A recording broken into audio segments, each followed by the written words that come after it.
Greetings, fellow travellers. Tonight we walk not into palaces or battlefields, but down the narrow lanes of plague-stricken London, where doors were marked with crimson crosses, and silence pressed heavier than the air. But before we step into that world of boarded houses and trembling voices, dim the lights around you, let the silence settle like dust, and if you enjoy what I do here, a like and subscribe helps keep these forgotten lives from being sealed away once more. I'd also love to know where you're listening from. It's a reminder that even in the heaviest silences, we remain connected across time and distance. And so, you raise the brush. The board shudders beneath your first strike. From inside, a child screams high, desperate, unending. You close your eyes, but your hand doesn't stop. It cannot.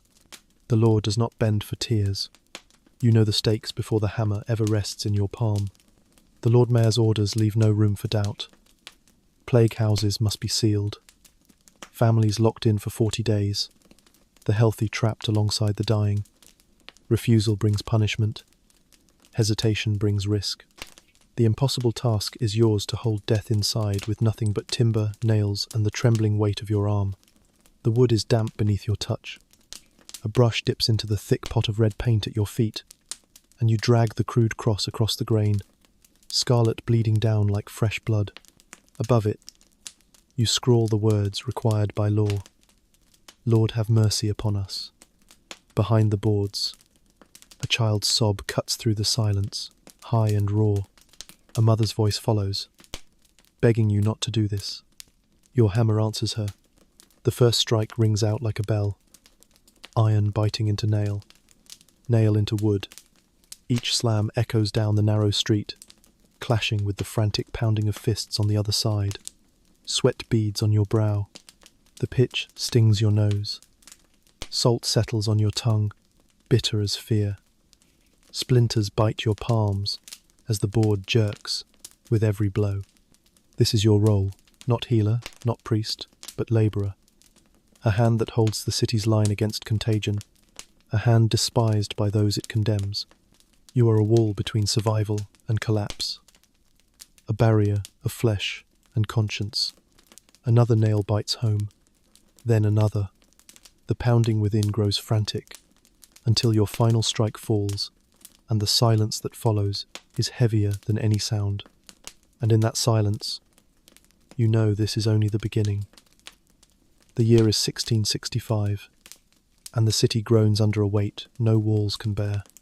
You walk its alleys at dawn, your boots sinking into filth that clings to the cobbles. The smell is a choking blend of horse dung, refuse, and something sweeter, sourer, that you wish you could forget the scent of rot that drifts from shuttered doors. Bells toll with a steady, merciless rhythm, and each ring feels like a nail already hammered into the city's coffin. Every week you see the bills of mortality, pasted up on parish walls. Black ink sprawls across the sheets, tallying the dead, parish by parish. The numbers climb higher, the word plague printed again and again, each entry another house gone silent. Some say the counts are false, softened to quiet the panic. Others say they are inflated, meant to force obedience. But you do not need the bills to tell you the truth. The silence in the streets speaks loudly enough. Before a house is sealed, there must be judgment. That task falls to the searchers of the dead, grey-haired women with sharp eyes and sharper tongues. You have seen them bend over bodies, pressing their fingers to swollen lumps, peering at the darkened flesh, sniffing the air for the stench of disease. When they declare it plague, the word carries the weight of law. Families may protest, weep, swear their children are healthy. It makes no difference. Once the searchers speak, the house is condemned. The Lord Mayor's orders are clear. They are written in plague regulations. Read aloud by constables at parish corners. No person shall depart out of such infected house, nor any stranger be suffered to enter. 40 days, they say. The household must remain shut. 40 days with no escape. The command is absolute, and it is you who makes it real. You are not alone in this. Watchmen will be stationed outside each sealed door, hired men who serve as guards, messengers, or extortionists, depending on the hour. They are tasked to deliver food and water, but you have seen them pocket coin, or take their portion first. Sometimes they vanish altogether, leaving the house unguarded.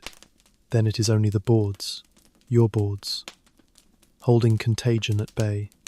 This is the world you move through a city pretending at control, clawing at order, while death seeps under every door. Some pray the plague will burn itself out. Others whisper that sealing houses traps the disease inside, forcing it deeper into the very air. You do not know the truth, only the work. And as you shoulder your hammer and paint pot, the streets open before you like a wound that never heals. The first door of the day resists you, not the wood, but the family inside. A woman's voice trembles through the cracks, offering you prayers, promises, anything to spare her children. You keep your eyes on the nail, not the knuckles you know are pressed against the other side. One strike, then another, and her words dissolve into sobs. By the time you lift your brush to paint the cross, she is silent, and the street watches you like a thief caught in daylight. You move on. Another house. Another protest. This time it is a merchant, dressed in linen finer than you could ever afford. He leans out a narrow upper window, a handful of silver glinting in his palm. He whispers fast, urging you to take it enough coin to buy bread for weeks, maybe months. His argument is simple. His family is healthy, his wife untouched, his children bright-eyed. But the searchers have spoken, and your orders are written. Do you take his silver? Do you risk the lash or the noose for one man's plea? You close the window with boards instead of bargains. The hammer grows heavier. At the third house, the sound that greets you is not bargaining, not begging, but rage. A man hurls curses from behind the shutter, his fists cracking against the wood, as if he could break free by will alone. You nail the boards tighter, faster, each blow answered with his own. By the end, your arm is shaking, not from labour, but from the echo of his fury, rattling your ribs like a drum. You know this pattern will not change. 40 days, that is the law. Every household sealed, whether they protest, bribe, or curse. Guards will be placed at each door, though not always men you can trust. Some are ex-soldiers, too hardened to care. Others are drunks or debtors who see guarding as a chance to skim profit, pocket food, or turn their eyes when families slip coins into their hands. And yet, the orders are clear. No one in, no one out. Still, you have seen what happens when houses try. Some tear holes through roofs, crawling across rafters to neighbouring homes. Some dig under floorboards, clawing at dirt for an escape that rarely comes. A few succeed, and whispers spread quickly that families flee, that contagion travels with them, that your hammer strikes mean nothing. And still, you raise the hammer again. Another door waits, another silence to follow the pounding fists. You wonder, with each nail driven, what lies beyond the next. Your mornings follow a rhythm, though no rhythm brings comfort. You wake to the scrape of tools gathered in the parish yard. Nails clink against one another in a leather sack, slung across your shoulder. A pot of red paint swings heavy at your side, thick with the stink of pigment and oil. Beside you, a carpenter hefts planks of wood, and a constable unrolls the parchment with fresh orders. Which streets, which houses, which families will see their doors closed today? The ritual begins the same each time. You dip the brush, draw the cross, scrawl the words, "Lord, have mercy upon us." Some hands shake as they write, the paint dripping like blood into the gutter. Others, steadier, have done it so often the motion is muscle memory. You are one of those now. The letters no longer feel like prayer. They feel like sentence. The boards follow. You line them across the frame, drive nails into the grain. The sound is always the same, the echo carrying through the empty streets. Hammer, hammer, hammer, until even the birds scatter. By the day's end, your palms are raw, your shoulders bruised, your ears ringing with phantom blows. Sometimes, though, the oddities creep in. A house where the shutters are already nailed from the inside, the family trying to prove their obedience before you arrive. Another where neighbours crowd close, some weeping, some staring with cold eyes, as though measuring whether you are sealing danger away or sealing it in to fester. The parish pays carpenters and bricklayers to do this labour, though the wages hardly balance the hatred you earn. Guards are posted at each house, tasked to carry food to the door, but you know how it truly works. They steal, they extort, they skim from the loaves and pocket the coins, and when the families grow weaker, it is easier to ignore their cries. And sometimes, when you return to a house after weeks, the boards untouched, the silence inside is absolute. No voices call, no fists pound, no bargains are offered. The boards come down, but what lies beyond is no longer a family. It is a room of bodies, some twisted in their final throes, some collapsed together as though they reached for one another at the end. You nail another door the next day, all the same. This is the world you know. The rhythm of paint, hammer, silence. To most of London, the crosses are warnings, symbols to keep their distance. To you, they are a language you write in wood and iron, a story told in screams and silence. Each door is a sentence, each nail a word, and the story never ends. The orders in your hand are blunt, written in the clerk's neat script. Seal this house, 40 days. No mention of symptoms, no mention of proof. Only a name, a street, and the weight of the mayor's seal. You walk the lane as instructed, your boots echoing in the early light, until you find the door. A family waits inside, faces pale, eyes wide, but no one coughs, no one burns with fever. Their voices reach you through the wood. We are not sick, we are clean. Please, look at us. And still, the hammer rises.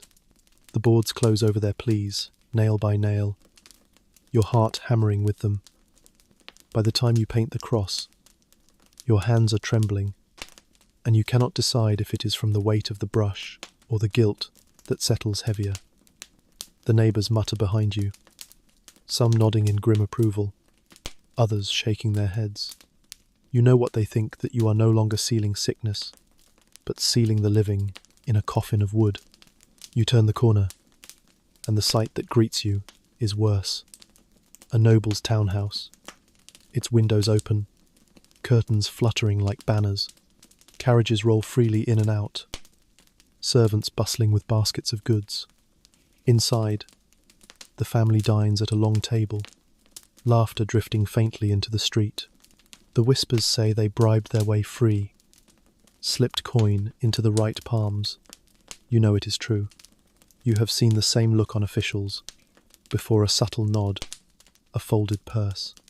The injustice sits like bile on your tongue. The poor are sealed without proof, their voices smothered by boards. The rich stroll the streets, waving perfumed kerchiefs, as if the air itself favours them. You know of men who forge certificates of health for a price, documents that say free of infection, no matter the truth. And still, you are told to lift the hammer, to obey without question. In the taverns, whispers grow louder, that sealing the houses does not stop the plague at all, that it drives the sickness deeper into the rooms, pressing it into the very walls. Some say the air inside grows heavy with contagion, and when the boards are removed, the disease bursts forth like smoke from a chimney. You cannot say if it is true. You only know the numbers climb higher, the crosses multiply, and each strike of your hammer feels less like salvation and more like betrayal. And still, another door awaits. Another family waits. Another order rests in your palm. The streets are no longer quiet. Where once you worked in uneasy silence, now every ceiling draws a crowd. Eyes follow you as you walk with your hammer and boards, whispers trailing behind like smoke. Some glare with hatred, others with hollow fear, and a few shout outright, their voices cracking with rage. Murderer, jailer, God curse your hands. At one door, the family refuses to yield. The man inside drives his shoulder into the wood, rattling the frame as you line your first plank. He slams again, harder, until the boards shift in your grip. Neighbours gather, gasping at the sound, and you hammer faster, sweat flying from your brow as you race against his blows. Each strike is answered by another, your heartbeat keeping time with the duel. At last, the nails bite deep, and the door holds. But the echo of his fury follows you long after you leave. Word spreads that others do more than shout. Families tear through their roofs, crawling across beams into neighbouring homes. Some dig beneath the floorboards, clawing at earth with bleeding hands in search of escape. The guards are meant to watch for this, but you see them falter. Some vanish altogether, unwilling to risk their lives for paltry wages. Others stand idle, drunk, or worse, taking coins slipped through cracks in exchange for silence. You know the law threatens hanging for those caught fleeing, yet desperation makes gallows seem a distant fear compared to plague. The danger grows for you as well. One morning, as you dip your brush in red paint, a stone whistles past your ear and shatters against the wall. A boy scurries off, his laughter bitter in your ears. Another day, rotten fruit splatters your shoulder, its sour stench clinging as you drive nails into the frame. You know Venice armed its plague enforcers, but London gives you only hammer and brush, leaving your back bare to whatever rage the crowd decides to hurl. Even the silence feels different now. Where once it was the mark of obedience, now it feels like defiance. A silence too deep, too deliberate. You imagine families crouched in corners, listening for your steps, ready to bolt the moment you turn away. Each sealed door no longer feels final, only temporary a challenge, a test to see who can endure longer, you or those within. Your hammer grows heavier each day, not from the iron but from the eyes. They press against you with every strike, demanding to know whether you serve the city or betray it. And as you walk to the next house, boards creaking against your back, you wonder how much longer you can carry the weight. The sun is high when the orders come, and there is no hiding behind dusk or dawn. You are told to seal a house in the heart of the parish, a street thick with shops and voices, where every window is open and every eye is sharp. You carry your hammer and planks as always, but the silence is gone. The street is already waiting for you. They gather before you strike the first nail. Mothers clutch their children. Men fold arms tight across their chests. Youths lean against walls with hard stares that make your skin prickle. The family inside is shouting, fists rattling the shutters, and their cries spill into the crowd. The words twist together until you cannot tell who is pleading and who is cursing, only that all voices demand the same: do not do this. Your hammer trembles in your hand. Still, the law is written. You lift the brush, dip it in red, and drag the cross across the door.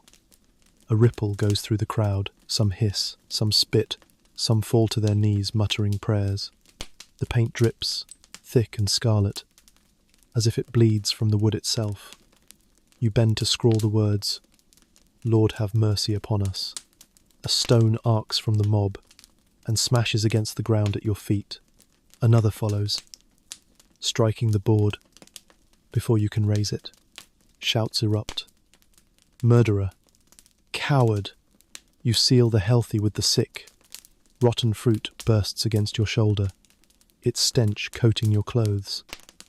You force the first board into place, hammer striking fast, the sound clanging against the fury of the crowd. For every nail you drive, another curse is hurled, another missile flies. The guards are supposed to stand with you, but today they hover at a distance, uncertain, muttering among themselves. They know as well as you do that anger is thicker than duty. Some shift their weight as though ready to abandon you. You wish for the weapons given to plague enforcers in Venice, swords at their sides to keep back the mob. Here, you have only your hammer. The door rattles under the pounding of fists from within. The boards shudder under the strike of stones from without. You are pressed between both, sweat stinging your eyes, your arms trembling with each blow. You feel the weight of the city's hatred pressing on your back. And still, the hammer falls. When the last nail drives home, the silence that follows is not peace, but fury held in check. You do not look back at the crowd as you shoulder your sack of nails. Their eyes burn holes in your spine as you walk away, knowing this will not be the last time their anger finds you. The parchment is ordinary, no different from any other. A name, a street, a mark of plague. You take it without thought, tucking it into your sack, ready to walk the path you have walked 100 times before. But when you reach the house, your steps falter. The boards slide from your shoulder, clattering against the stones. It is not a stranger's door. The voice that calls from within is one you know. A cousin, perhaps, or a neighbour whose laughter once spilled into summer nights. A friend who shared bread with you in lean years. Their voice cuts through the wood, shaping your name with disbelief. For a moment, you cannot breathe. Your orders leave no room for doubt. The searchers have spoken. The mayor's seal is pressed into wax, and the law does not bend for friendship. Still, your hand shakes as you dip the brush into red paint. The bristles drag heavy across the wood, leaving a bleeding cross that wavers under your trembling grip. Lord, have mercy upon us. The words blur as tears sting your eyes. The cries inside grow sharper, more desperate. Not us. Not us. Please, you know me. Look at me. You can see their shadow against the shutter, their hand pressed flat against the wood, fingertips only inches from your own. Your hammer feels heavier than iron. The first strike lands, and your heart thunders with it. Each blow drives the nail deeper, but the cries keep pace, begging, pleading, accusing. The boards creak with your effort, sweat pouring down your face, splinters lodging in your palms. You can taste bile rising in your throat, bitter as ash. The crowd is silent this time. Neighbours watch from a distance, their eyes flicking between you and the door. They know this family too. Their silence is judgment, and it cuts deeper than any stone. Your friend's voice breaks. It shifts from pleading to fury, then to weeping, then finally to silence. Only your hammer speaks now, ringing in your ears like a tolling bell. You think of the stories whispered in taverns that even friends were forced to turn on one another, that mercy and loyalty meant nothing when plague entered the street. Now you know those stories are true. The last nail bites home. The door is still. The boards are strong. And your hands are stained, not just with pitch and paint, but with betrayal that will never wash clean. The silence follows you home. It clings to your clothes, your hair, your skin, heavier than the stench of pitch or the sting of splinters. You wash your hands again and again, but the sound of the hammer still echoes in your ears, and your palms still feel the weight of betrayal. You sealed the door. You obeyed. And yet the guilt gnaws like a rat that will not stop chewing. Whispers run through the parish before the next dawn. Some say you let your friend's family escape. Others say you nailed them alive into their own coffin. The truth hardly matters. The street believes what it chooses, and each rumour adds another stone to the burden you carry. Eyes follow you as you pass, sharper than before, heavier than before. Some avert their gaze as though you are cursed. Others stare boldly, daring you to lift your hammer again. The numbers climb higher on the bills of mortality. You scan the parchment each week, your eyes tracing the columns. Parish after parish, the word plague appears, the tally swollen. You look for familiar names and sometimes you find them, tucked between the lines like thorns. The city pretends the boards make a difference, that sealing doors slows the spread, but you see the truth in the ink. For all the crosses you have painted, the plague walks freely still. You hear whispers in taverns, carried low but sharp. It is the sealers who spread it. They hammer the sickness into the walls, trap it in the air until it seeps out stronger. You know men who believe it. You have wondered it yourself, staring at the boards you nailed, feeling the heavy silence behind them. Perhaps the plague is not stopped, only concentrated, waiting for its chance to slip out again. And yet, the work continues. Families still plead, merchants still bribe, neighbours still curse. The guards, when they remain at their posts, still skim food from the baskets, leaving scraps for the trapped, and you still lift your hammer, though now each strike feels less certain, less righteous, less like survival, and more like ritual, an act carried out because the law demands it, even if the law itself no longer makes sense. When the final nail drives home at the end of each day, you walk away with your shoulders heavy and your steps slow.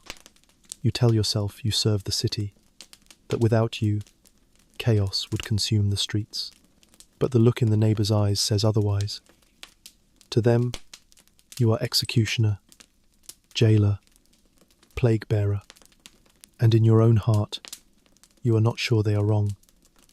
The sound returns to you in dreams. Hammer against nail, nail against wood, each strike ringing like a tolling bell. At first it was only a task, a rhythm of labour, a sound that marked the day. Now it is something else. Now it is the sound of lives sealed away, of voices cut short, of your own soul splintering with every blow. You remember the first door, the child's cry silenced beneath your final strike. You remember the merchant's silver, gleaming in the half-light, and how you turned away. You remember the fury of the crowd, their stones and curses clattering against your back. And most of all, you remember the friend's voice, fading into silence as your hammer betrayed them. Each echo carries those memories, hammering them into your bones, as firmly as nails into oak. By 1666, the plague burned itself out. That is what the clerks will write, that the sickness ebbed like a tide, leaving near 100,000 dead in London alone. They will speak of numbers, of totals, of the fire that came the following year and swept much of the city away. But they will not write of you. No parchment records the sealers. No stone bears your name. The boards you nailed have long since rotted. The crosses you painted have faded into dust. Houses stand again where plague once festered, their walls bright, their windows open. People pass by without remembering what lay behind those doors, without recalling the silence that followed the final strike of the hammer. But you remember. You know what it meant to raise the hammer, to paint the cross, to drive each nail, as if it were the only thing holding the city together. You know what it meant to be hated, to be feared, to be necessary. And though history may forget, though neighbours may curse, though your name dissolves into nothing, the sound remains. Hammer, nail, wood, silence. And in that silence, you hear the truth. It was never just the houses you sealed. It was yourself. Step back from the alleys now. The hammer is no longer in your hand. The paintbrush no longer dripping red across the wood. The streets of plague-stricken London fade into the distance, leaving only echoes. Bells tolling, shutters slamming, silence settling like ash. History tells us the plague ended, that the city endured, that life returned. Yet it tells us little of the sealers, the nameless labourers who bore the weight of duty and hatred in equal measure. The crosses you painted have vanished. The boards you nailed have long since crumbled into dust. But the choice you carried remains. To seal was to obey, to protect the many, to choke the plague before it spread. To seal was also to condemn, to bury the living alongside the sick. to answer pleas with iron and wood. Was it justice or cruelty, mercy or murder? The truth lies somewhere in the silence you left behind. What endures is not just the plague, nor the fire that came after, but the echo of human hands doing what must be done when fear rules the air. We forget their names, but we live in the city. They kept standing, one nail at a time. And so, traveller, I leave you with a question. If it had been your hammer, your boards, your neighbour's voice behind that door, what choice would you have made? Would you have struck the nail or torn the boards away? If you've stayed with this story until the final silence, I invite you to return again. There are more lives history tried to erase, more voices buried behind closed doors. Share your thoughts, lend your witness, and if you would walk with us again through forgotten streets, keep your place by subscribing. The next story waits, and the hammer has not yet fallen.